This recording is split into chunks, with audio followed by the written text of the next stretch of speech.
हम लक्ष्मी चौधरी यहाँ सब गोटे के प्रणाम करे छी। आई हम एकटा उपनयन के गीत गावा जा रहल छी। एहि गीत में संग दऽ रहल छथि हमर माता जी। गीत नीक लागत तऽ गीत के अधिक से अधिक शेयर करब। धन्यवाद।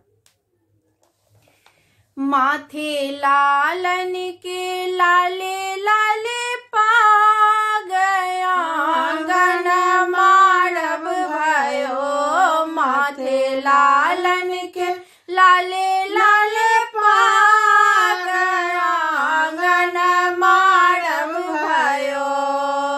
मारब भयो आंगन मंगल भयो है। मारब भयो आंगन मंगल भयो। माथे लालन के लाले लाले पा गया आंगन मारब भयो। माथे लालन के लाले लाले पा गया आंगन मारब भयो। बाबा जे एलखिन धोतिया रंगलखिन। बाबा जे एलखिन धोतिया रंगलखिन। दादी आशीष लुटावत हजार आंगन मारब भयो। दादी आशीष लुटावत हजार आंगन मारब भयो। मारब भयो आंगन मंगल भयो है। मारब भयो आंगन मंगल भयो। माथे लालन के लाले लाले पा गया आंगन मारब भयो। कक्का जे एलखिन कुर्ता सियलखिन। कक्का जे एलखिन कुर्ता सियलखिन। काकी फूलों के हार लेने ठाड़ आंगन मारब भयो।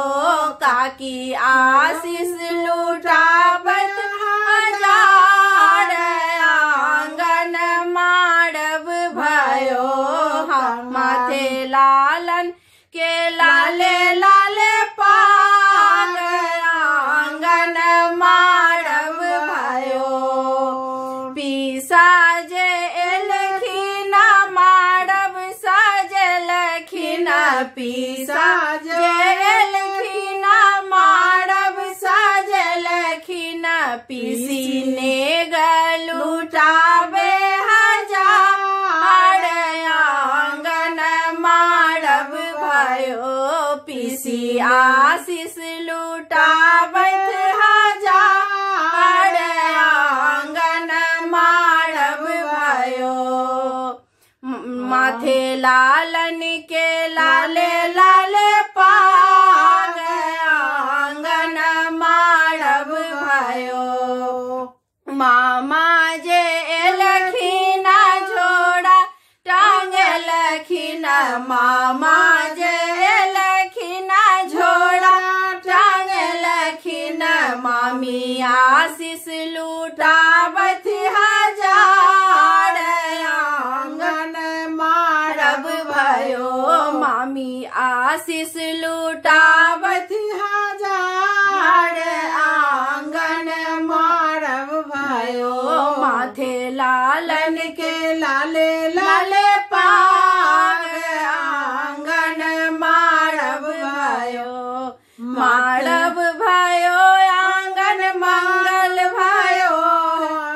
मारब भयो आंगन मंगल भयो। माथे लालन के लाले लाले पा गया आंगन मारब भयो। माथे लालन के लाले लाले पा